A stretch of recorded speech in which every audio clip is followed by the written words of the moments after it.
Ma Mission TV, le miroir du monde. Ndeko Félix asali 37 ans en opposition, déjà ya pouvoir ya échec. Yango mona ngana le bana lobi, ezali passe. Pona mokonza mboka Ndeko Félix asali état de droit. Il pas négocier mbarate. Moto fala sala état de droit na mboko ezaki Ndeko Kabila. Batu mingi baza na Kinshasa bazolia, bazo vivre, bazo téléguider maramingi zolika na est mboka. Même le chef de l'état avait dit ça. Er na mona ki Ndeko Mbosu. Alobi à haute voix. Baponami ya population oyo bazali na sima ya ba groupe armé. Bobi manakati ya biloko wana na moni batu mingi bakome kofinga ya. Ngai na yo to yebike na guerre wana ya est. Ndeko pe Félix ayibango yazaki na opposition. Ke bato balimentaka guerre ya est pa utakawa pe bazawa. Ya yebi yango te. E nini ya sali pe eloko tala eloko mususu mbosa lobi yango. Ke bato wana o bazaka alimenter baza susu ba député parmi bango na assemblée. Vous savez actuellement le chef de l'État Azara président il y a RDCT. Il est le président aussi na kati ya Union africaine. Donc azana double dimension ya responsabilité. Ozomona azoke ko sala makambo pona ko tchakimia pona makambo ba barrage tozomona kuna na côté ya Égypte o baza awa pona makambo bazo sala. De la même manière azape na lisu mususu na kati ya makambo etali sécurité non seulement na Congo mais pona Afrique mobile. Ndeko Félix comme président de l'Union africaine. Ndeko nanga, il fallait simba la place de président de l'Union africaine. Avec à cette que tant que président de l'Union africaine, na mboka nanga guerre ezali avant na longo afesila. Mais dans une année, dans les ans que soka longo wana, transaction. Ça veut dire que ndeko nanga na zako lo bakeno. Ndeko Félix c'est comme si yé moko ayebi place président ou tamazo sala sambla. Ndeko Félix a la volonté té. Tout ce qu'il a concours ça. A la volonté parce que pourquoi pour la sa guerre na est d'abord premièrement il faut que la paix basoda pour bazobunda depuis à compte salaire à basoda bako bundela ndenge nini salaire basoda ça na passe kaka na niveau présidence les hommes pe bato baza ko bénéficier bato ba uti poto bato ba bundi na yawa azako bana makambo tali diplomatie banda bandi ko voyager diplomatie apporter ni na peuple congolais il est côté.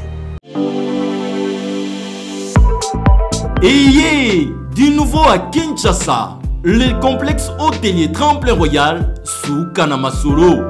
Vous qui désirez passer des nuits inoubliables, l'hôtel Tremplin Royal vous offre un service de haute qualité, de chambres modernes répondant aux standings internationaux, salons et salles de bain bien équipées. Votre sécurité est assurée, les portes électroniques et même un coffre-fort dans la chambre. Tremplin Royal dispose d'un restaurant VIP, des plats de différents goûts à un prix hors conquérant, de boissons de toutes marques accompagnées d'une musique douce. Ce n'est pas tout. Pour vos déplacements, Tremplin Royal met à votre disposition une voiture pour tous vos déplacements et un groupe électrogène industriel pour faire face à la coupure d'électricité.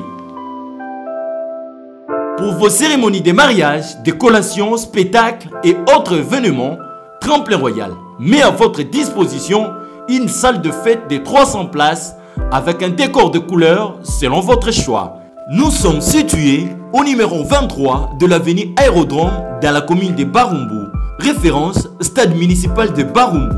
Pour tout contact, appelez-nous au 081 570 78 00 09 98 55 22 96 et Salimana Nouté, le complexe hôtelier Tremplin Royal, le confort et les nôtres sous Kanamasolo chez Tremplin Royal Kanoka Kae.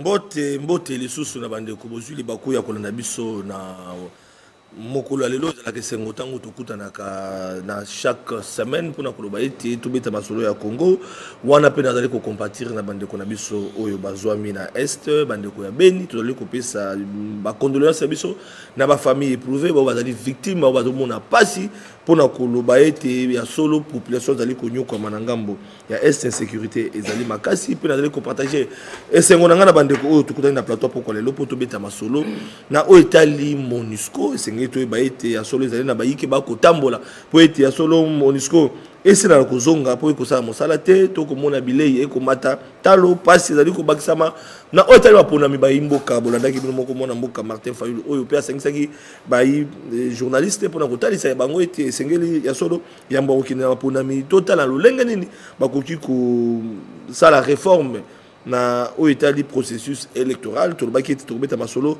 na bandeko nyonso po ete population ya solo akolela epa mbula matadi po na kolosenga ete ya solo misala ebanda gouvernement eza koumela makambo ezali ebele ya kosala po ete ya solo lelo oyo bafonctionnaire base retrouve bokoyoka na ngambo mosusu mpe bamédecin bango mpe bana ngambo mosusu bainfirmier balingi batomboka bolandaki mpe bandeko na biso batangisaka mpona koloba ete baenseignant bango mpe lisusu bakomenasi bakende so na grève bandeko balandi toko comprendre ete eloko nini ezali koleka tokobeta masolo na banani na bandeko oyo bazwami na plateau na pokwa lelo na loboko na ngai ya mobali tozali na mwana mboka Amisi azali su moto akopresente te communicateur molobeli ya mokonzi ya mboka boyi malamu na plateau pokwa lelo mwana mboka. Merci beaucoup ndeko Flavien pe mbote na bandeko tozo partager na bango plateau et puis mbote belé na bandeko na biso bazali banda mboka na kati ya mboka o bakozwa libaku ya kolanda biso matondo mingi tozali na Arma Mukulu azali moko ya lingomba ya CCU o ya mwana mboka la mère mende lelo bazana kata union sacrée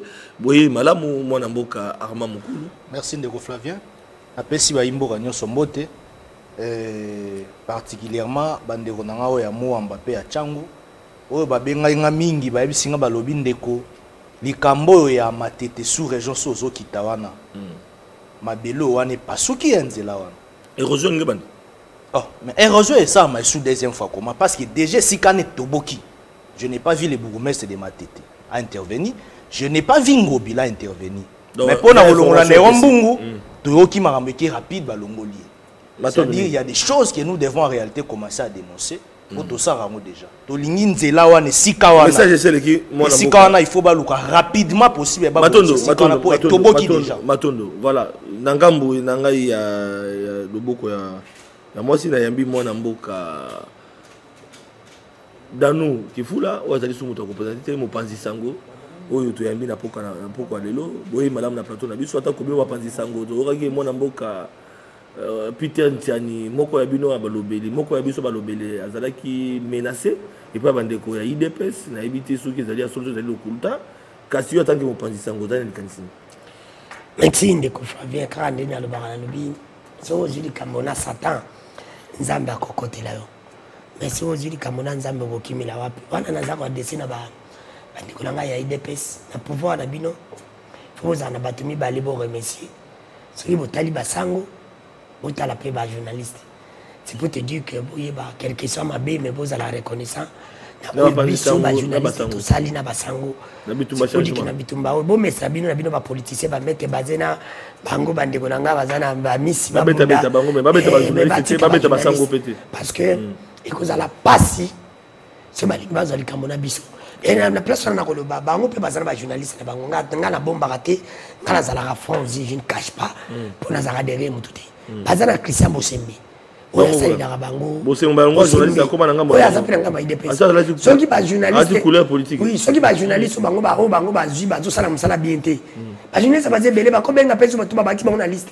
baba nous sala musala communication na bango mbela parce que c'est comme si ba journaliste bango ba solo ba ke ba zui po ba lobela mabe ya ndeko Félix ba nde makasi bayibi musala baluka mzu ya makasi pe ba les ça IDPS mzu on va tenir la présidence bayibi musala te ba bosani ba tamala mnesi bande kwa misi on va communiquer malamu batika bango ba zuba to ba uti poto ba selote c'est dire que ya mo IDPS bossa na rama donc la mise la présidence ba journaliste ya malamu mingi oye ba bosala voilà et parenthèse ça la marketing bango ba zuya mabe yango ba samsana ba malamu te baninga ya opposition ba zuba pite ba siège malamu yango ba zo sala marketing na ba malamu c'est pour dire que non ce n'est pas encore tard. Merci Matondo Mingi. Voilà Peter Ntiani tous allés de cœur avec eux parce que les camotali ba journalistes les camopetali biso pour que comme la biso comme pe bango pe comme bande comme susu na base était to zo éclaircissement parce que tous na moko IDPS a opesa pe moi li kantina o etali kaka point wana ndenge tikelo ko alors moi na mboka base pembe azali moko ya AFDC a na moi na mboka baati atako ya nene kulu yoko na kasute moko na union sacrée li passa ya junior bakokela boyi malamu na plateau lelo Merci beaucoup Ndeko Flavien. Na invitation na PCP Mbote na bande konyo sotoza na bango na plateau à télévision. Ndeko Flavien yo ozali journaliste. Mais sengeli oyeba été ozali caractérisé na auto bengi indépendance. Mais ceux qui bino lelo journaliste, na rappelé pe ozala moka ba avocat ba journaliste na oui, mais ceux qui lelo bino ba journaliste, bozali ko bossa na musala na bino. Bozali ko kota na politique, yango ndi bozali ko bebisa métier na bino. Moi je souhaiterais que ba journaliste ba kende de manière officielle. Ba zo ba carte ya ba parti politique et koza malonga.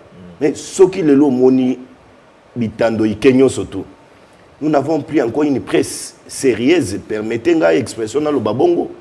Journaliste nyo so tango zo na plateau à télévision a ibete oyo ala moto ya IDPS oyo aza moto ya AFDC oyo azali moto ya MLC. Donc azo se prononcer de manière claire. Nous avons même peur biso wa politique ba yamba yo pas journaliste on a parce que en attendance aza déjà la tendance bien fichée. Et sengeli bino bo comprendre les sujets que non vous allez ko réclamer des pénalisations ya presse mais avec déjà le comportement ndenge tozo monango vous aurez du mal ya kozwa yango matondo mingi. Mais n'a rappelé aux avocats et aux journalistes. Non, ici je ne viens pas na rappelé aux avocats. Un acteur politique. Mais nazali ndeko conseiller bino. On accompagne biso ba journaliste. Mais je vous accompagne parce que vous commettre ba infraction, bozo ye bangote, oyobi nopso ba pesi au micro, vous faites n'importe quoi. Yangonde bozo kweya na ba filer à justice. Matondo mingi. Donc voilà bande ko banandaki sujet mais moi alors amis on accuse les IDPS parce que balobi réseau moko za na IDPS wana bobenga ngo force du progrès. Balobi yango ezolo ba mabetando ebele bango bo utilisaka bango bino ba kambi ya IDPS bo utilisaka bango pour ba régler ba compte na bandeko lokola ndeko na biso moko zaki victime mais na hebiti so ezali asolo so ezali okuta mais yo ezali moko ya kuna okopesa moi les candidats il milite to kuta vraiment na bozindo ya système so kolelo. Bon, je crois que merci beaucoup d'abord pour na leloba na ko banano na maloba ndeko na ngai Danou qui Danou histoire ya mboka na biso eza ko renseigner biso que Congo ezali na le seul parti politique digne d'être appelé parti politique parce que yango s'engage na bitumba pour que tolonga elongo et non elonga yango moko. C'est l'Union pour la démocratie et le progrès social. Ndeko baza utikoloba awa que bozwa courage bokende officiellement na ba parti politique ya ba choix na bino bo adhérer et que ça la bien parce qu'aujourd'hui il faut toloba vous êtes à la disposition du plus offrant bolingi facilité bolingi ba sombela bino mituka bolingi bozana ba kazaka ya malamu c'est pourquoi vous vous livrez na facilité wana ya ko bossa na pe objectif tokela so bino botangela bozali ba pandisango. Ça ne sert à rien bozana ba penchant o ekomi pena soko ye na plateau ba yebike non yozo soutenir tel. Maintenant ceux qui ba o baza ba politique ba considérer que non ah moto nenga zabwe donc azali na parti azali à divers na biso. Osali adversaire politique. Oui, mais bien sûr, il n'y aura pas la différence. Biso tango toyaka na plateau. Toyaka tango bato IDPS. Et nous assumons quant à ça. Bon, Peter Tchani, ça il faut qu'on se le dise. Peter Tchani, en aucun cas, assez à avoir connotation il y a IDPS. Azalaka naba peut-être ou bien Pierrot. C'est un kabiliste. Aye ko sala lokola a désorienté parce que ba boyaka ko futa mbongo na digital ndel gi ko misala oya gi ko misala lelo pe azu muto azuye parce que derrière muto na motivation ezali asali azali ko sala bo éviter ko la Sony na miso abatu pour vous dire que IDPS azali pona makambo wana te IDPS azali na souci ya ko pesa ba congolais au bazala ngo. Voilà, merci beaucoup de clôturer le débat wana. Non, tout est d'entrée des jeux, aucun coup glisser peut-être on vous en malouba mais tout clôturer parce que les sujets en de copie mais c'est un journaliste, un confrère tant comme la capo tant comme la rapenga et comme la misusu malobela ka to lobela ka. Non. Na ba malouba na bino. Alors, to ko ta passe ba imboka ba causer là. Makambo tali bango ya solo, ezali kambo sécurité na est. Toko bona bato bazako kata machette bana bazako boma misusu mama abomi mwana komela pembeni akazi mama zali ba image ko tambola na ba réseaux sociaux MONUSCO bande ko na biso il y a mouvement citoyen batambola qui bolanda ki bino moko na Beni pour être qui ndé meto moni ba réprimander ba marche par mosali oleka belé to ko baté na volet insécurité ndeko ami soza na 2 minutes ba ko reprocher na IDPS pardon ba ko reprocher na Mokozamboka Félix Tshisekedi mandat IDPS yoka mandat IDPS à MONUSCO sengela MONUSCO kende mais le loyo Félix à travers Antonio Zokolinga était solo ba prolonger mandat na bango batika la lisusu Félix Tshisekedi alingi kubatela la bango mais kuna bato ba ko kufaka et ko sala sengote na otali bato bandimela que le peuple d'abord yo zali molobeli oko kango pene ko ba na cité bato ba koloba pesa makasino na 2 minutes pour ba diaspora ba kota la bino na musika ne ba congolais ba ko kufa pendant que Félix Tshisekedi a pouvoir. Merci beaucoup. Premièrement, on a représenté ma condoléance na famille Mobimba, ma famille Nyoso et Perda qui va être cher na bango na niveau ya Beni. Oyebi biso tolobaka la violence sur toutes ses formes et cause elle a jamais encouragé. Kasi awa de même manière nazali ko compatir na ba famille na ya bandeko ba kufi na Beni et c'est la même manière que nazali aussi ko mi joindre na maloba ya président assemblée nationale pour na ko décourager nos frères o bazali complice oyo bazali ba complice trop c'est trop na bato yo bazali ko boma ba compatriotes parfois ce sont nous-mêmes oyo tozali na à la base ya makambo wana vraiment nous devons comprendre que les sangs des Congolais et si établis moins élevés. Alors pour ce qui concerne mission oui pour ce qui concerne mission à MONUSCO premièrement il faut te reconnaître d'abord mission na bango eza nini hein ba oyo kitu ba pesa bango na niveau ya communauté internationale eza nini ba yebisa bango basala nini alors ce qui te yebi eloko ba yebisa bango ezali mission ya maintien de la paix. Mais ce qui te continue à Mozindo, maintien de la paix, à l'est de la République, il n'y a plus la paix. Il n'y a plus la paix parce que Batou Bazako Bomam, Banamike, Bazako Katam, Maman n'en parlons même pas, Papa n'en parlons même pas. Je crois que domaine sécuritaire, ils domaine moko très sensible, ils allaient na instance ils allaient habilité justement pour na kota likambwana na liso ya kati, pe na profondeur pour que les dires du chef Nazana Kondimake et Kozala 20 et Kozala réaliser parce que priorité pour l'Est c'est la paix. Et étant donné que la MONUSCO est allée dans la mission, il y a maintien de la paix. Et que maintien de la paix, on a tout ça comme on a noté, comme maintien à insécurité, maintien à batiwerie, maintien à magamounios, je crois que Bandeko Bazakuna ne baïbi réalité makasi. Et donc, alors, on va demander dans ma instance habilité pour que Batala, s'il faut même changer la mission de la MONUSCO, bah pèse à bango mission mususu parce que maintien de la paix apparemment et c'est là qui si ba limite nango na katiambo. Alors, ama mukulu 2 minutes au pays likamba MONUSCO oyo.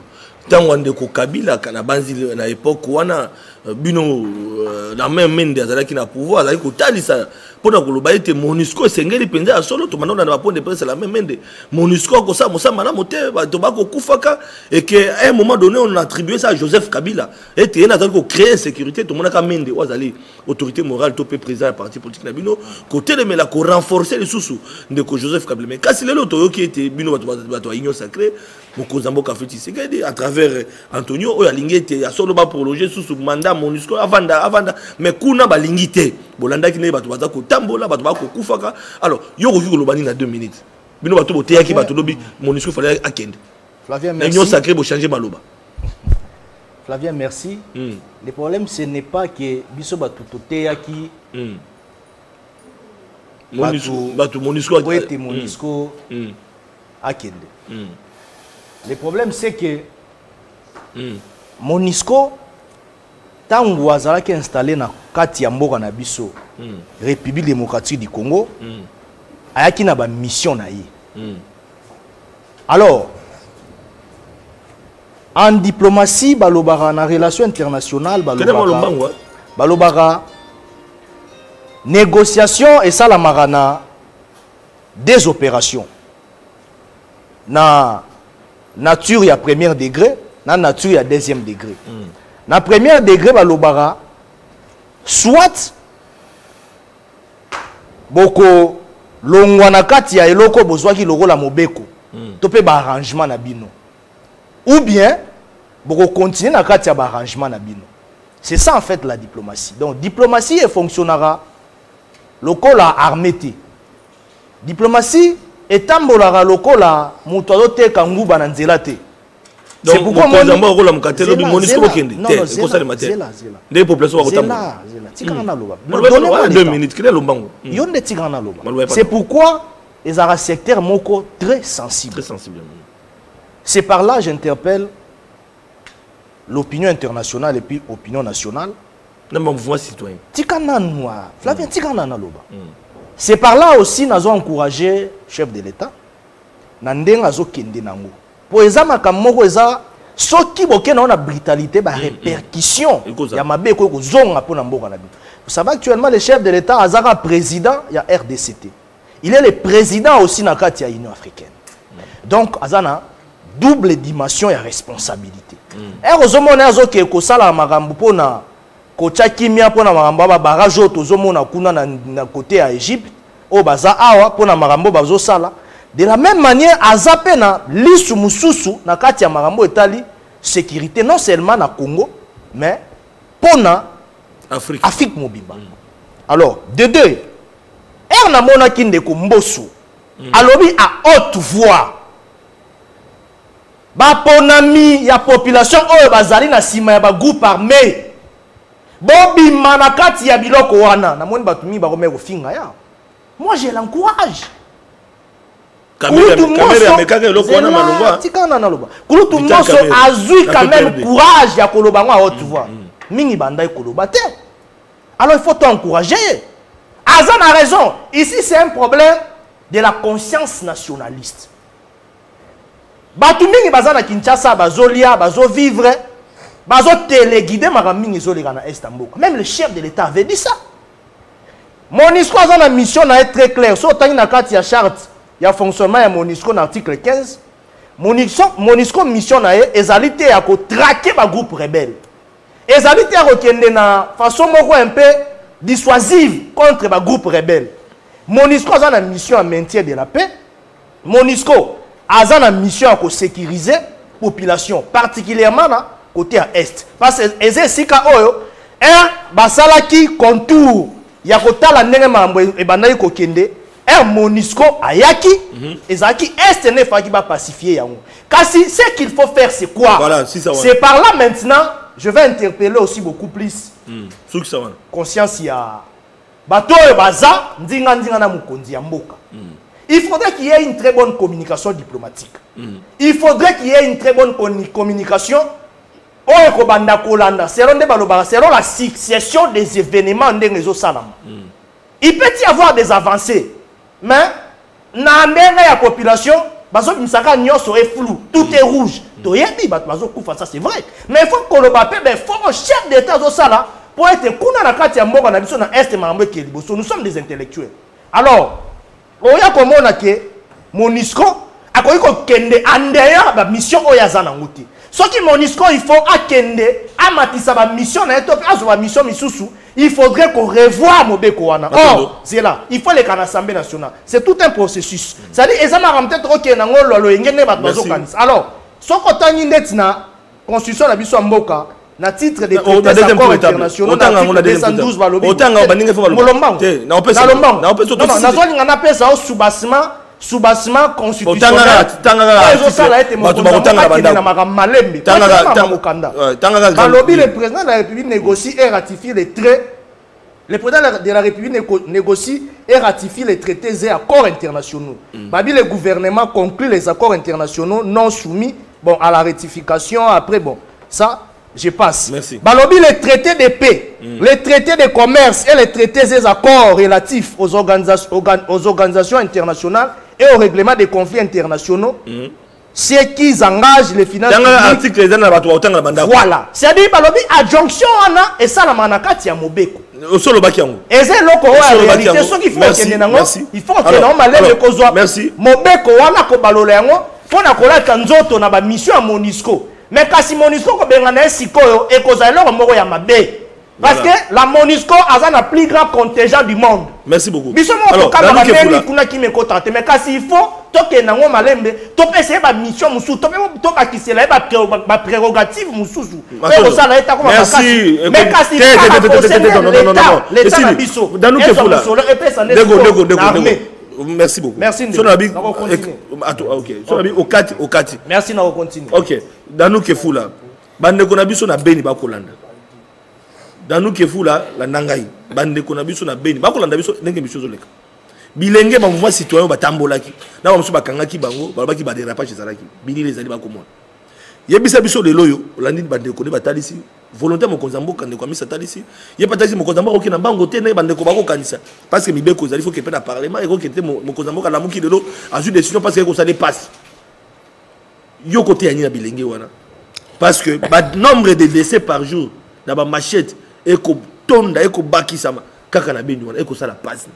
Ndeko Flavien merci pour na MONUSCO. Na mutuna na yo mais avant na répondre na mutuna na yo faut nazongela ndeko nanga. 2 minutes hein. Na ibi mendia zu 2 minutes te. Ndeko zu 2 minutes te. Ama faut pesa émission mbimba imoko. Éviter bateau bazaki na pouvoir ba ni bazonga na pouvoir et ba yaka na TV faut bon. Voilà bizarre biloko ndeko Félix 15 personnes à Kabila te beya zubango. Éviter soki ya kozanga mibale ou comment. Je crois que tout le babo solo et pas ya ndeko Amis. Ndeko Amis. Ndeko Félix a sali 37 ans en opposition, 10 ans à pouvoir ya échec. Ayebi na opposition na yé que ba journaliste bazalaka bien te. Nini ya sali depuis comme konzamboka pour ba journaliste ba idayi. Parce que vous nous accusez que tolingi to commander que tonito koma.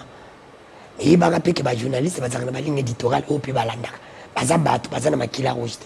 Yango mona ngana le bana lobi, les alliés passent. Pona mokonza mboka ndeko Félix ça l'état des droits. Il est pas négocié mbarate. Moto fala ça l'état des droits na mboko ezaki ndeko Kabila.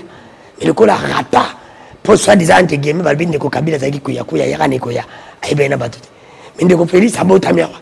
Abeta na batu bali, amela basanga na batu. Batu pe ba edaye pas comme président wana. C'est pour dire kaza mutu. Zama ramsus a kokati. On est entre parenthèses, c'est pour que bon ça. Biso ba journaliste to comme bien. Pour tous à 4e pouvoir te gagner. C'est to comme bien. Et musu bakambolo c'est la peine à 5 sus. Au salaire recrutement malam. Et bon comme on a une salé na bino, bon luka bata malam pour ba défendre bino. Ba journaliste boza wana ba sam malam. Ya ba ningandi ba zia. Alors MONUSCO. Il est ba tamboli, ba mouvement citoyen.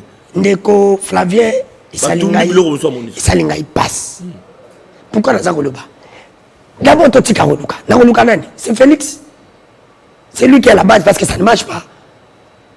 Et les amis Kabila, ceux qui sont de Kabila. Mais dans le lobby, dans le lobby bien, na yoto yebike na guerre wana ya est. Ndekupe Félix aibango ya zaki na opposition. Ke bato ba alimenta ka guerre ya est, ba utakawa, pe bazawa. Ya yebi yango te. E nini ya sali, pe loko tala eloko mususu mbosa lobi yango. Que batu wana o baza ko alimenter baza susu ba député parmi bango na assemblée. Mais ba bango ba wana biso ba futa ka député bien te. Comment bato ba futa ka bango bien te? Ba ko alimenter ba gena est. C'est pour dire que yebi que ba député baza ko salaire malamu. Baza ko kosa biso mbosa ko pas population. Soki baza wana mende ko Félix numéro e ya mboka aza sansia ko yebango. E ga yebango nini asali. Ndeko Félix aza na volonté te. Totika ko kosa. Avec la volonté de parce que pourquoi pour la sa guerre na est d'abord premièrement il faut que la paix basoda pour bazobunda depuis à compte salaire à basoda ba ko bundela ndenge nini salaire basoda ça na passe kaka na niveau présidence ndezomata pe bato baza ko bénéficier bato ba uti poto bato ba bundi na yawa aza ko bana makambo tali diplomatie banda bandi ko voyager diplomatie apporter ni na peuple congolais il est côté au même de Konanga il a lobby moi je parle de Konanga avec calme dans notre calme ba reprocher non ba to belé ba reprocher biso de mission moto ozama lobate s'il vous plaît règle du jeu c'est là dans règle du jeu en tout cas cette fois-ci tous ba remarque belé bozana bato ba kolanda bino ba konzamboka ba landa bino mutu a noté atika mutu parce que yana bato basi malabino bazoma ile pa na bino dans nous otika na koyebisa ndeko na ngai plus 30 secondes ya botolinga na kabara minute te na débat na ibisi ama noté mete baza bandida ko noté ama noté soza na kala biki te zo téléphone na na lobi bien que lobi singa motema mabe oui mo wana motema mabe existe ka fo biso batamta mabe tozala pour te faire exister yango ndeko na nga onyolo bananga nini diplomatie eko simbaka mais pour le moment dans 2 ans de confesse na mesimide peuple amoni yango te tomoni na nini ba voyage et bénéficier c'est guerre ici tala na ke plus loin tala encore chante tozana ngo ndeko Félix comme président de l'Union africaine mais ndeko na nga il fallait simba na place de président de l'Union africaine avec à c'était que tant que président de l'Union africaine na mboka na nga guerre ezali avant na longo afesila mais dans une année dans ezako kende soka longo wana troisième je vous dis que ndeko na nga nazako lo bakeno ndeko Félix c'est comme si ye moko ayebi place président ou tamazo sala sambla monisco na biso to lo bakanga wa ndeko na nga Flavien musala monisco sala ka yeba na kate tala ko tu peuple telemeli monisco mais ndeko Félix tu babato pata monisco na za jeunesse je vais pas calmer peuple na yo mais non ndeko na nga obligation na zalaki ndeko Félix d'abord na foi na ye na nzoto akobeta Kagame de wali fanga na teme akobeta na Kagame wala sur le plan physique batu ba mona ke président na biso o salamate na monde ba mona ke président de ça ça faut peuple neza ko souffrir parce que Kagame wala aussi atele mana félicité.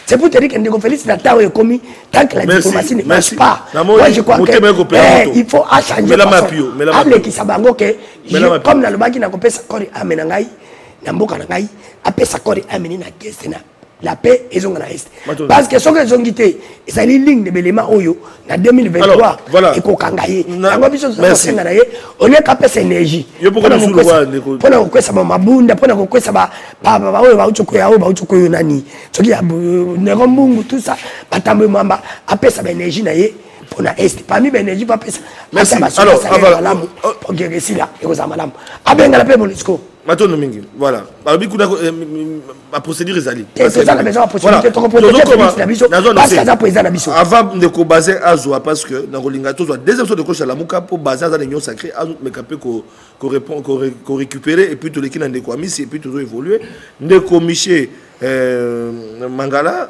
ou en retard to bandaki déjà ko beta masolo vous allez ndeko la muka Monisco passe ezali na ngambo bande ko bakotambola ka passe aussi dans la tête à un moment donné on disait que c'était ndeko Kabila ndeko Félix a ndenge moko ndeko Félix a kibiso ta major ba mama na est ba mama beni bazawa ba mama beni bayaki ba kozonga na ndeko Félix kuna faut ba kende passe bango ba lembi bana ba kokufaka ba kokufaka na ngambo la muka Martin Fayulu ako kanzanini pour na départ à Monisco pour na kimeza na est na beni yo za mutana muka.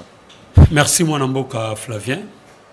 Na présenter na nubolimbi c'est pas ya bakongomani nyoso yo bazwili bakwa ko na biso na ngonga o mom kena retard non ezali pouvoir féliciter ne bloquer na zela te faut le basembo papa biso so to le bagasembo eza mwa mutu kande sala ki biso mo mobulu na nzela ndesa ki to koma mom kena retard pe na kopesa bako débatteur na ngai ko na misi ako se kaka déjà pona ko la kisaye ndenge ba ko kamamboka mikolo yo ndenge congolais a ko souffrir ndeko likambo ya Monisco ngana ko kamwa bandeko na biso ba misi lelo le vrai problème ya mboka oiza c'est monsieur Chilombo.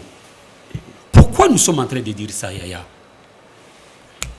toko mona makambo oyo to boya na régime ya Kabila ezaka même makambo oyo ndeko Chilombo ko mema na biso même système même pas enyota elongwe ya système ya Kabila donc ethically intact sans modification mais bandeko amisi lelo ba ko ganga ba ko bisa biso que non tout va bien béton yango ya difficulté ya pas sito ya kolela oyebi ndeko Flavien ndenge na utu koloba que le vrai problème ya mboka oyo ezali nde monsieur Chilombo. Oyebi pourquoi nous sommes en train de dire que monsieur Chilombo parce que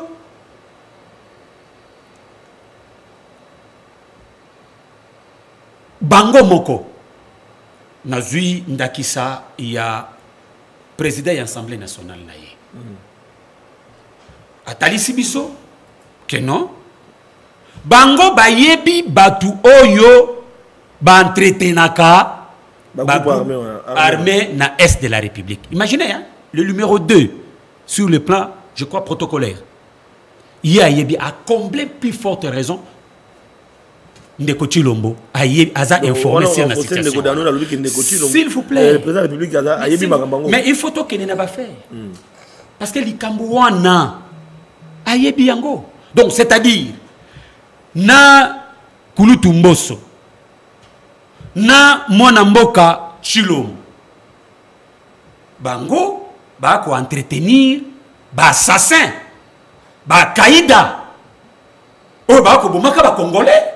Tata obi na ko lobaka yango tipi ya ba konzo tozana bango lelo et alors ko nini na opeso ndakisa moko ba yebi bisika basalaka ba izini ya ba chasser ba kopa ba yebi yango au lieu que bakanga ba izini wana ya ba chasser wana bango batiki ba izini wana ba okangaka bano ba kotekaka mai bano ba ko tambusaka moto ba secret ya kopal ba ko kangaka bango ezali prototype ya auto ko mona lelo na ensemble wana na bato ba ko gérer biso solution lutumboso ayebi batoyo ya bona ko ya na ko sukisa na Monisco voilà na kati ya processus wana ndeko na ko koma wana oui on a 2 minutes il faut le baron Monisco aza mal nécessaire azali mal nécessaire.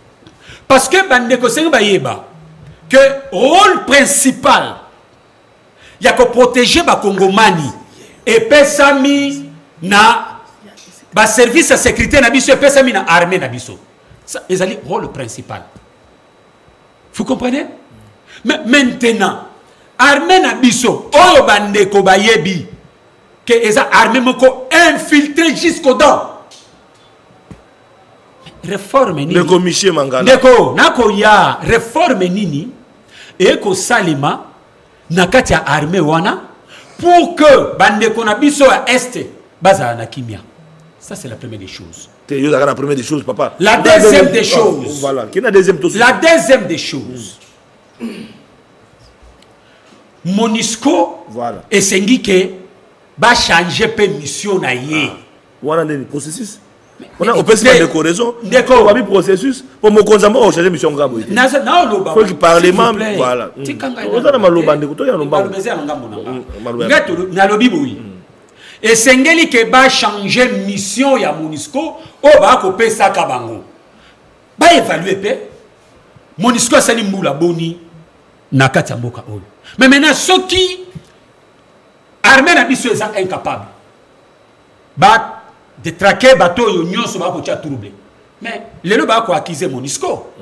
Mais pourquoi oni ba ko ki ko pesa Monisco mandat moko en monté pour que et kanga penza bato wana na lieu et place ya ba congolais parce que les lots bango bato ba Sibir quand même les années qu'ils ont commis ba ne ba ça plutôt na katamboka. Vous comprenez? Donc merci pour nous voilà. La Monisco est mal nécessaire oyo ba kokina no kokindete et sengeli ke ba changer mandat na bango du fait que ba ko akiza ka bango basali na bambulo basali maintenant ba pesa bango penza mandat pour que affronter ba voilà. Armée wana. Merci beaucoup. Peut-être ko ya na solution. Ndeko baza pembe pona usukisa na yo Monisco lobeli yango nyoso wa Monisco to ko remarquer tuerie na ba machette bana ba mama ba tata wo ko mona ba ko kataka mitu e ko sala passe bimbe ko sala kana nombre de décès par jour e ko e banate mandat Monisco il fallait ba kende d'abord départ à Monisco doit aller ko sala yango amuso ba bikele sengela vanda alors awa population ko e baté yo zali pe ndeko ko sunga population na makanisi na yo ataki elenge bilenge batambola ki na beni omonaki bato bakolela makanisi na yo pona likambo. Ndeko Flavien, merci beaucoup pour na maloba. Et je note que opposition et ça les makana ba combo ya batoté. Azali ko noter que on va pas finir la guerre de l'Est en venant na plateau à télévision ya ko benga président Félix Tshilombo. C'est pas par ces moyens là qu'on va finir la guerre à l'Est du pays. L'opposition n'est pas là seulement opposition médiatique. L'opposition amène aussi des propositions. Parce que la situation de l'Est et de l'eau, il y a de cela, oyo bazali ata akipara na politique était. Il n'est ni de l'ECD, ni de l'AFDC, ni de la dynamique, ni de l'IDPS. Il est à la politique intéressante. Mais il se réveille un bon matin à Koutaïna Liwa. Mais on comprend que Kinshasa, tout le temps fourni, il faut dans la proposition, non, on s'attaque aux individus. Ndeko Flavien, la Monesco a une mission limitée. Na kati ya mboka na biso. Ya biso kosala ezali ya kotia ba soda na biso na ba condition moko convenable. Ba rapport nyoso lelo esalema. Ezali kolakisa ete no ba ration ya ba soda na biso ya est ezaka détourné. C'est pourquoi le pouvoir en place a vu à l'objet que non awa esengeli histoire ya est et si là. Les chefs de l'État tant on a zo yoka bato ba ko lobé que non Tshisekedi azo satellé na makambo ya ST, c'est pas mauvaise foi. Ti ba maman beni ba etia wa. Non, ndeko Flavien, na silisa. C'est pas mauvaise foi. Maman mokonza moka ko umela. Ndeko Flavien, c'est pas mauvaise foi. Tshisekedi est arrivé au pouvoir là où ADF Azalaki, il a délocalisé ADF pendant 3 mois à côté na pouvoir. Les lots ba militaires na biso bazo sala ba effort ba localité belé bazali ko récupérer yango. Parce que les pays na niveau ya est ba localité nyo surtout ezalaki occupé. Nyo surtout ezalaki occupé. Ce n'est pas d'un coup une année 18 ans na pouvoir à Kabila ba localité nyo ce n'est pas dans 2 ans de ba localité nyo sengeli ezala récupérer. Non, ce qui tolobi bongo ezali c'est de la poudre aux yeux koko ça ba congolais. Ndeko Flavien. Moi j'ai fait des marches dans ces pays pour soutenir l'armée Nabiso. Na approché bandeko mosusu ya est. Nazo solo na société civile. Ba bengelinga bandeko mosusu ya est tout ça na bango marche. On m'a imposé que na kati ya memo na yo esengeli kombo ya mototel ezana na kati ya memo. Je lui ai dit non. Pourquoi? Parce que azali notable ya est. Balobi guerre à est pour ici là. Sengeli tant vous avez qu'on déposer memo na Monesco kombo na ye esengeli ezana na kati. J'ai posé la question pourquoi? Balobi non, kombo na isengeli za na kati. Même nos frères de l'Est. Bangomo européen. Ba ya balobi non la memo na et pour se faire na loba bino bo sala marche na bino côté na bino nga na osala o yanga côté na. Parce qu'il ne peut pas insérer kombo ya mutwana na kati ya memo na ngai. Les lots ozali ko décrier guerre à est. Assemblée nationale est constituée commission de Konangayi. C'est important. Nous avons suivi le président Jean-Marc Kabound. Koloba était cette fois-ci commission qui a mis en place. C'est que tu vas comprendre l'importance de la commission. Dans le régime à Joseph Kabila, ils ont une commission. C'est ça la différence qu'il faut faire. Dans le régime à Joseph Kabila, ils ont une commission. Dans le régime à Joseph Kabila, ils ont on appelait ça comment? Ils ont une commission d'information. Mais ah ouais, ils ont une commission d'enquête. Écoutez la différence. Écoutez la différence. Mais ça, nuance, ils ont entre commission d'information et commission d'enquête. La commission, s'il vous plaît, il ne faut pas être ignorant sur la plateau de télévision. Ndeko. La commission d'enquête. Ils ont dit, ah s'il vous plaît, il ne faut pas me déranger. Moi je parle des questions essentielles. Il ne faut pas me déranger. Ndeko Flavien, la commission d'information, ils ont dit, rôle il y a qu'au traquer.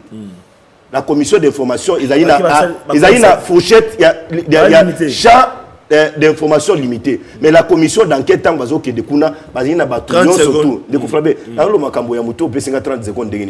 La commission d'enquête, tant que vous allez sur le terrain, va trouver que non, mais c'est X. Impliqué dans les dossiers, on peut les déférer directement devant la justice. On cite directement son nom. Mais dans la commission d'information, il livre devant l'instance judiciaire. Dans la commission d'enquête, il y a la justice à l'intérieur. Il y a l'auditorat militaire na Katiwana. Il y a des parlementaires na Katiwana. Il y a la société civile na Katiwana. Il y a les députés na Katiwana. On peut associer aussi certains sénateurs na Katiwana. C'est ça la différence. On ne vient pas à la télé venir jouer. Ok. On vient à la télé, on amène la population. L'information de Konanga. Nassir pour chuter. Vous avez parlé des mouvements citoyens à l'Est Nabiso Mboka. Mais les mouvements citoyens aussi, ils sont impliqués dans la guerre Nabiso Mboka de Flavien.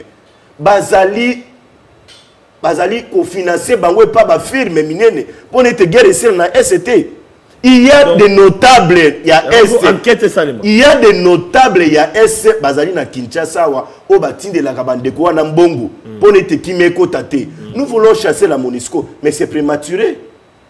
C'est prématuré de konanga bien ko chasser MONUSCO. Nana ko senga na bakonzi na biso ya mboka. Na ko senga na bakonzi de konanga, il faut être sincère. Ba équipé ba militaire na biso ya S na kati ya mboka. Pona ko sukisa ndeko Flavien, ozali koloba makambo atuma ba vidéo mike. Mais je vous dis, c'est une campagne. Campagne moko etia mis en place pona ko zo atuma ba vidéo mike, ba image ya mike ndenge ba ko kata ba maman na biso tout pour saluer le pouvoir en place. C'est pour saluer le pouvoir en place. Et il y a un réseau. Dans Kabila, il y a qui Kabila responsable. Mais dans Félix, Tony m'appelle Félix responsable. Pourquoi dans Kabila qui Kabila, dans Félix, le mot Félix. Ndeko Flavien. Dans on a Fayoulou, on appelle Fayoulou. Ce pays on a même responsable en tant que chef de l'État garant nation. Ndeko Flavien. Et quoi la différence réflexion là? Nga nazali ko dénoncer. Voilà. Je condamne ba tuerie à SMBis comme boka na biso za ko sala passe. Mais nazali ko dénoncer que non, il y a un réseau. Un réseau OK. Bazali ko kata tout moi ba vidéo mike na ba photo. Bazui bati ango na ba réseaux sociaux pour saluer les pouvoirs en place et pour na ko déstabiliser armée na biso. Pour preuve, oyoka kita moko armée. Ba soda na biso basila ko sala communiquer. Pour na ko yebisa bande ko na biso AS bo dénoncer.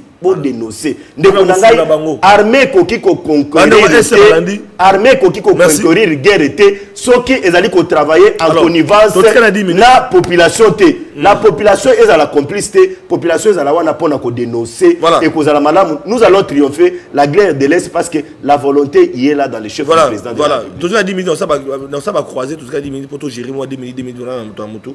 Moi na mboka amisi pona ko zonga to zonga suma kamele ka kiti to évoluer passer l'équipe mapona mi liboso de ko fayu la tali sengeli ko sala réforme pour été surtout que mapona mi mais kasi na ngamba sini ko to mata elembo mon côté eux ko la c'est que non dans 2 ans pour toki na maponami tolanda ki bande kwa seni bato ya kopesa makanisi na bango pour kotala réforme sengeli ça ma poete fichier électoral makambebele on dirait ndeko Félix kuna lali pongi habité maponami zali dans quelques mois dans quelques tout baka 2 ans on dirait bon ko milenge la tête réforme ezali et to kenende ni bien que passe ezali toki ba spaghetti comme kama mipiku passer l'équipe le peuple d'abord boko karate molobela mokonza mboka.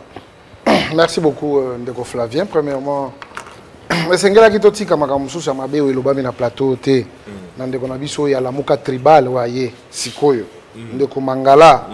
Na ko rappeler que ba konzio yaza na bango lelo. Ba yebi histoire ya guerre ya Est. Bango ba yebi. 4 ans ba premier ministre ya Ndeko Kabila. L'autre là député et en même temps député provincial, député national. Mais ce que tu retournes, quelle a été la production parlementaire dans Bango tant que dans le Parlement? Mais Lelo, il avait même promis aux Congolais qu'il va créer une sécurité pour les investisseurs, Congo. Peut-être les Congolais, peut-être les Congolais, donc la mouka ya musique, donc ça c'est pour les rappeler. Bien sûr, Tolobi, que le peuple n'a pas mérité et belé. Et ce n'est pas par l'agitation ou Esengeli Tokende pour te promettre au peuple à Kolobakeno, non, si on ne travaille pas, on ne va pas manger. Et à cela, déjà ma Kambouébélé s'est mis na C et ça na C à ma belé pour que lobby est à la rendez-vous à peuple congolais. Pour passer l'équipe à toi là, toi social. Toi social. Mais ndeko nanga. Pesa bandaki ça toi social. Toi Félix alenga ba congolais pour. Ndeko Flavien. Abi azo kokelo côté. Ndeko Flavien na ko rappeler. Ana bilan ko présenter. Na ko rappeler yo na plateau yo kangango. Ils ont ba officine et se mettre en place. Pour nous saboter. Mais je vous dis, pour nous saboter le régime du président de la République, Félix Tshisekedi. Mais Tokoye Bissabango, qu'il n'oublie pas qu'il vient d'une famille Oyo, et ça a une histoire à Mbokoyo. Et à chaque fois, Bitoumé Zalaka, Moutoumoko te appelle sa kabiso chance. Pour nous allons vaincre la dictature avec les stylos. Aujourd'hui, ça a été fait et c'est une réalité. Mais tu y es bango, quel que soit dans le langue officine na bango pour que saboter les actions du président de la République. Oh, il y a un impact sur la vie nationale des Congolais. Bazali ba ennemi. Mais nous pensons que la charge qui est devant nous, c'est la nôtre. Et nous allons l'assumer. Et pour leur dire que jusqu'en 2023, notre peuple a causé par naïe par rapport à sacrifice, par rapport à volonté au bas accompagner pour que les changements en Ambo Canabiso. Tant pis na bateau bazar distraction, tant pis na bateau bazar ko soudoyer bango pour que bafouer les actions du gouvernement, mais nous disons nous sommes les avant-gardistes, nous allons relever les défis. Merci. Dans nous, officine nous besoin na quantité na banjo na quantité officine, on te pour toki na ba journaliste nous battre na quantité officine. Yo besoin na quantité on a évité parce que ba dénoncer bino père. Ndeko Flavien, je crois que ngai qu'il est toujours dit qu'il na politicien mon côté à Congo. Après sangata 1000 francs c'est pour dire que je ne suis pas là. Mais nayoki maramonde ko nanga misa lobi ndeko baza lobi et salinga il passe. Tunanga salinga passe pour ani. Oyebi ke ndeko Félix aza ko protéger kombo ya président Teyimoko. Ndeko Félix il faille barelo moko. Et ana kombo oyo zonga kana mukiliza ka kombo moko. O mutabota makana ngo ekozonga. Kombo ano kutuna ngeza kombo ni. Eza kombo to benga ka bébé mutu yo so sabota mabe abota mana komba bébé. Elle a encore la sorte du moins sabia comme bien que bébé n'aime beaucoup. Mais comme président, le rôle est comme président. Et Kozonga a les autres sont avec Timanda Moro Waniko. Et s'il y a comme Neti Kabila. Par contre, le président Congo, à cause de Komoni, ex, ancien président, ex. C'est pour que nous avons président pour abattre la nane Kombo Ana. Il faut ça, abattre la nane. Abattre souvenir à la et monsieur Soki, tu salé. Malamune salemi to pesa ye sous des abeti sous moi 5 ans la maponami na passé ba Congolais to kende akobate lango na musala ndeko nanga lobinga te alubi batie batu po basala ba o ba yo ka s'il te plaît mais le code a aussi yibi et cette information le code a batie batu mais Kabila pe o ya Kabila pe bandeko salima po bandi le lote to bando mona Kabila bando tsape batu pa Kabila ya Kabila tondi mais dagi batu ya Félix Toboya. Le Kabila peut dire à Félix, c'est un bateau bâti. Bon, tu m'appelles que la Kabila peut être président. Et ça là qui a battu. Le Kola Skobino, bon, yebi yango. Ni le Bogo Sala. Bon, attaquer. Pour d'abord attaquer, bon, le bon communication. Dans nous 30 secondes, la ligne au Balikamba passe. Il y a maman passe tata. Passe l'équipe. Aux autres, qu'on a enseigné déjà, bandi qu'on menace déjà qui non, bango peut pas qu'il na grève. Ba infirmier, ndenge moko. Passe l'équipe. Passe Flavien, na émission que passe Nyon son a Congo à Félix. Ba bible remonter comme spaghetti comme tu mais les on a colobalo on ndeko nango zoli yango ba 30 secondes bi pas signon son na Congo comme nango Félix. Mais oui parce que solution nyon se ko ya na Congo comme nango zana Félix. Ah d'accord. Est-ce que le col a pas ses ali nanu pas signon ses ali Félix parce que spaghetti mon bazo te kanisa réalité les ali Félix to kilimbu la toke ko batama de balé to kanisa ki ke kolongo ya Kabila les ali changement mais to moni ke kolongo la Kabila et comme isusu pire mais to le yato lobite que no Congo ko bongate non to c'est une chance voilà n'ayons sacré la gouvernement comme ça ça chance dans Zambie mais la ressenga na ndeko Félix a travaillé atikali encore na 2 ans wana so a travailler malamu ikozala malamu yango ngala lo ba pona ko shite a travailler peu mais bien ama mukulu 2 minutes ndeko esalinga pasi mingi pasi yo yusu pasi zela papa pourquoi lorsque moi je parle au tigana lobat esalinga pasi mingi parce que ceux qui doivent continuer à construire un débat populiste au sein de l'homme. Tout le monde a fait des commissions sur le plateau, mais tout le monde a des politiques comme nous. On a un argument avec des faits et non un débat populiste. Net ndeko Michel, ndeko nanga Danou. Je vous aime beaucoup, mais je sais pas. En tout cas, na okota na bilo na té. Biloko ndeko Fayulu auti ko sala aso na point biloko na sali sori na makamna auti ko loba. C'est presque ma makambo biso to pesa ba proposition. Ajango nyonso asangisi yango aye nango oh non plan na réforme yango. Qu'est-ce qu'il a fait? Non non, il y en a pas. Makam nyonso biso to loba. Makambo nanga lobaki. Ka yango na zo lokoti abe combien yi? Nyonso ka biso to loba yango. Pour ma sœur problème de dépolitisation, il y a présidence, il y a plutôt il y a CENI. Chose, oh, et là, écoutez, aux amours passe. Problème à Magambo, il y a élection à 2 tours. Donc, presque Magambo, au cas où on va proposer de passer à un lobby. Nous, quand ça va une proposition, peut-être nouvelle, je ferme la parenthèse. Donc, il ne faut pas venir embrouiller les gens ici. Donc, il y a Magambo lobby à Mboke, comme il passe, tout construit. Papa. ndenge Kabila tika kana lelo yo nyoso ko mata pasi tango bino bozana Kabila na lelo na Félix pasi laissez-moi d'abord population azolanda il faut to luka to défalquer ya malamu o ezosala manakata fonctionnement chef de l'état to la kisango pe population ya lobi on va voyage ne nyoso tout diplomatie loroté ndeko tango coopération à Grande-Bretagne ba yokani bandimi un chef d'état qui ndaki aye ozonga ba bi non il faut ba réhabiliter barrage à Kobola ça va avancer tango 50 millions de dollars et na banque mondiale et ya la projet to aso zela o mais ce sont des projets, c'est le projet tout se fait par projet zela o tikana lo laissez-moi parler vous avez mal battu dans nous osolo baki atika une minute la projet si ça de commissionnaire basé sur émission Sili les gens pensent que Félix Tshisekedi son excellent le chef d'état à cause du Congo à ballon on a 2 ans commission au logo la 55 et où tu kufa non mais il faut tous en même sincère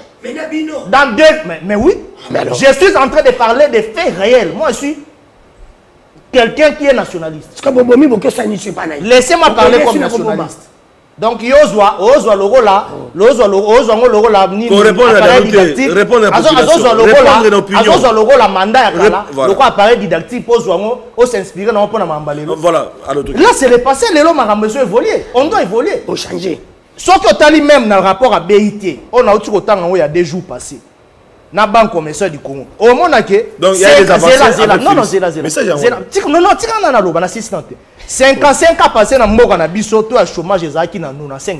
Ah voilà. Ti n'est pas quand Félix après misala. Non, je n'ai pas dit ça. Ah d'accord. Avancer ezali sur le plan importation et exportation. Plus ou moins 500 millions de dollars américains comme au kota na mboka na biso. On les a rapport dans zo pesa oya banque commerciale. Bref, Félix Ossa. Donc c'est-à-dire il y a des avancées sur terrain. Alors, il ne faut pas batuba joua ba se confier na opinion moko boya mabende bandeko ba lobby réseau moko ya batu bazo zoa lo ba monisa tout est noir na carte fonctionnement chef d'état. Et puis c'est là ndeko là. Pardon. C'est la fin de l'émission. Je dois conclure. Non, je dois conclure. Je dois conclure. Union sacrée ngoloba. Je dois conclure. Non, attends, je dois conclure. Moi je suis attendez, je suis expert en sciences de l'information là. C'est là. Pardon. Il faut la dénoncer le quoi. Les journalistes ne veulent pas travailler selon l'éthique et la déontologie. Restez journaliste. Non, c'est là, papa. Moi, je suis journaliste. Pourquoi je suis journaliste? Parce que tu n'es pas journaliste. Voilà, on dénonce.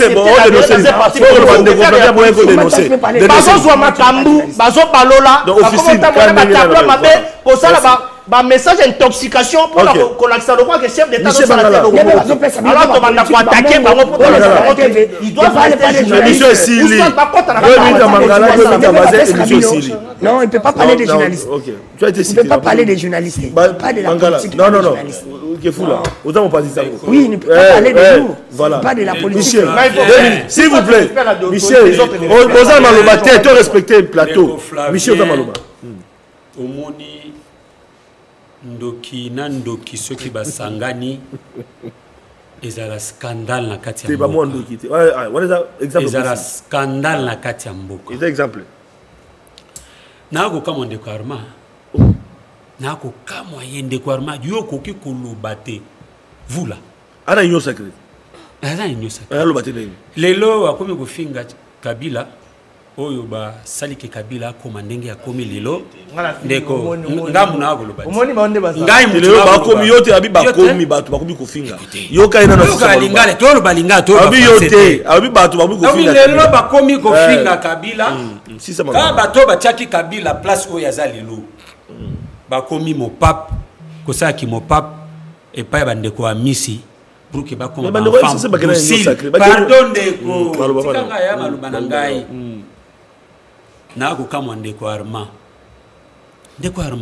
kukamwa tango koloba diplomatie totala kindeko Tshilombo tonga bandaki kotelema kotambola tambolawa lobaki même koloba poke asilisa makambo ya este pona diplomatie tango baqualifier moto voyageur en tout moment na maloba na banda yo loba nini kakufanda kimia na note soki mamba est abo diplomatie yango asala ti lelo bandeko na biso ba ko kufaka susu ebele na est ya mawa tangu ndeko nanga amisi akoloba ke makambo ya est président légitimement élu Martin Fayulu na Adolphe Muzito bayebi yango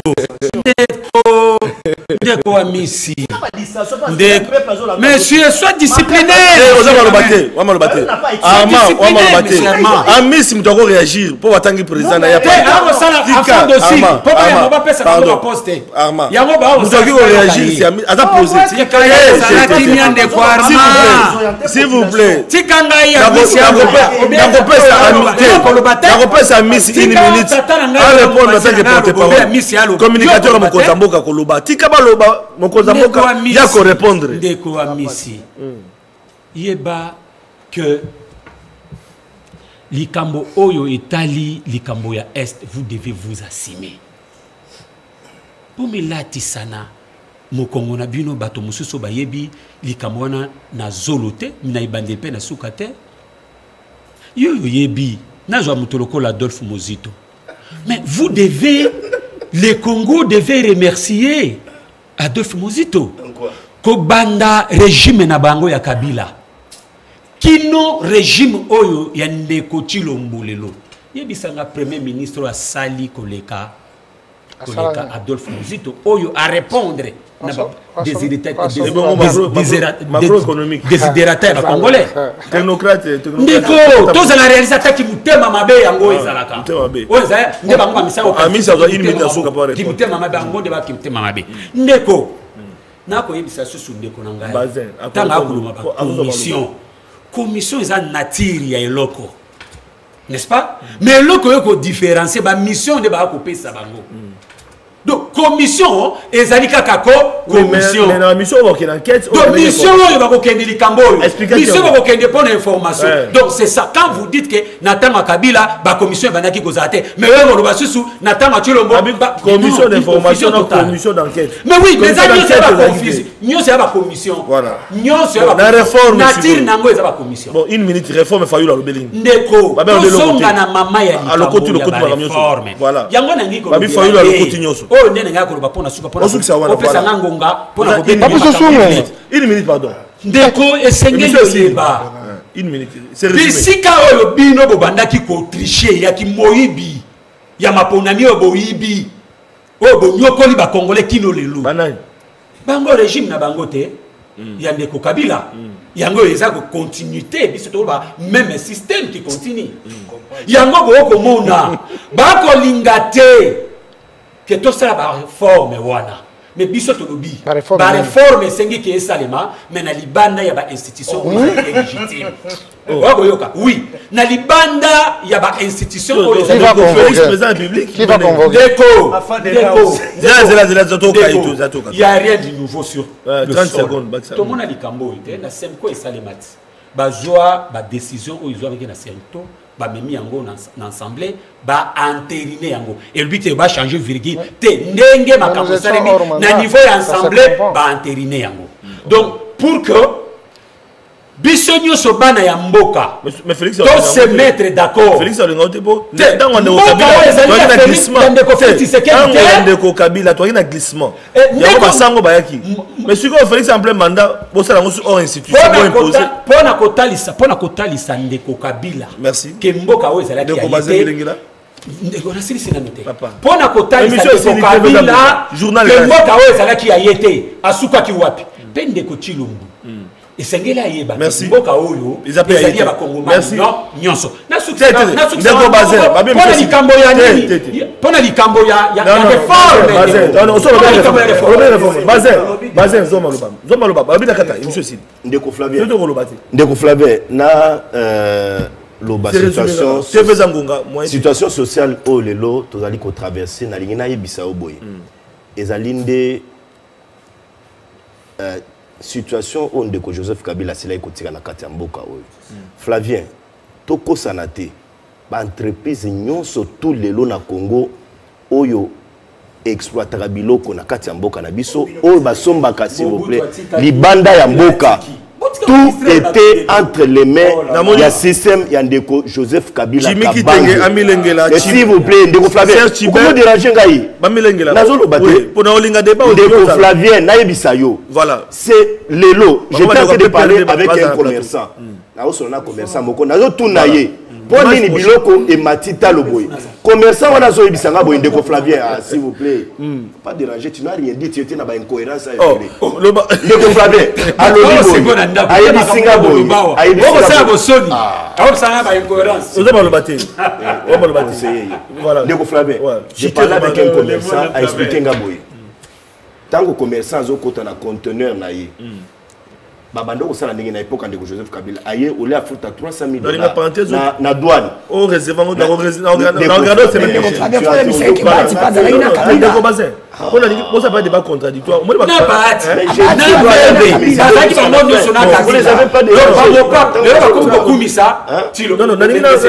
annoncé na opinion makanisi oyo to débat contradictoire très prochainement na parenthèse au fungoli nasugisa pona koyebisa ndeko Flavien lelo bato babanda ofuta douane nakala bato babanda ofuta douane maintenant aujourd'hui les commerçants sont bita un problème okoki ko dédouaner biloko na so ofuti douane correctement te il faut ngelo ofuta yango ndi biloko pona ekota ba commerçant ba kombité na ba problème c'est tout à fait normal que tout le monde a situation et ndeko Flavien nasilisa je dis aux Congolais tozela ya malonga na haine viscérale au Fayulu aza na ngote. Merci. Fayulu est caractérisé par tu parles de Fayulu. Merci.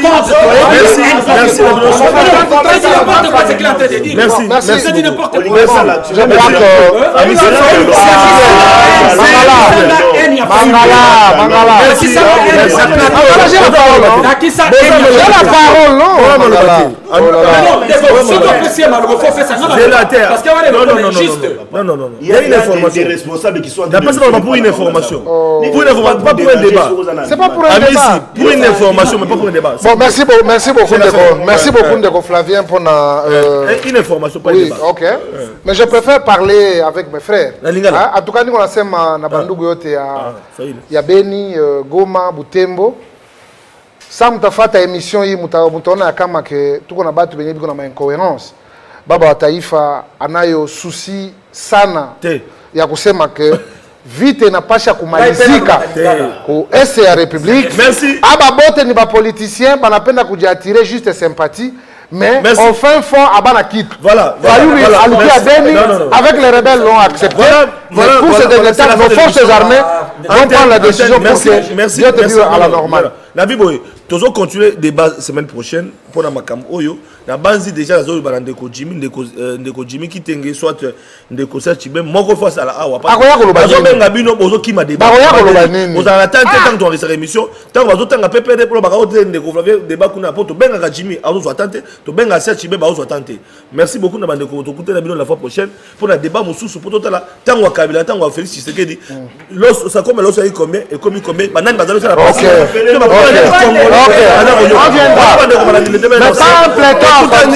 Mardi, lundi prochain, la numéro 6K, on a invité, on attend une thématique, pas si y a tant Kabila, tant Félix Tshisekedi, et l'on dit que non passe et continue, tu commets ta masolo, autonomie.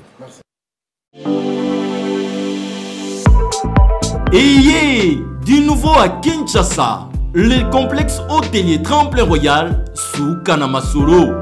Vous qui désirez passer des nuits inoubliables, l'hôtel Tremplin Royal vous offre un service de haute qualité, de chambres modernes répondant aux standings internationaux, salons et salles de bain bien équipées. Votre sécurité est assurée, les portes électroniques et même un coffre-fort dans la chambre. Tremplin Royal dispose d'un restaurant VIP, des plats de différents goûts à un prix hors conquérant, de boissons de toutes marques accompagnées d'une musique douce. Ce n'est pas tout. Pour vos déplacements, Tremplin Royal met à votre disposition une voiture pour tous vos déplacements et un groupe électrogène industriel pour faire face à la coupure d'électricité. Pour vos cérémonies de mariage, de collations, spectacles et autres événements, Tremplin Royal met à votre disposition une salle de fête de 300 places avec un décor de couleurs selon votre choix. Nous sommes situés au numéro 23 de l'avenue Aérodrome dans la commune de Barumbu, référence stade municipal de Barumbu. Pour tout contact, appelez-nous au 081 570 78 00 09 98 55 22 96. Et Salimana Nouté, le complexe hôtelier Tremplin Royal, le confort et les nôtres sous Kanama Solo chez Tremplin Royal Kanoka Kae.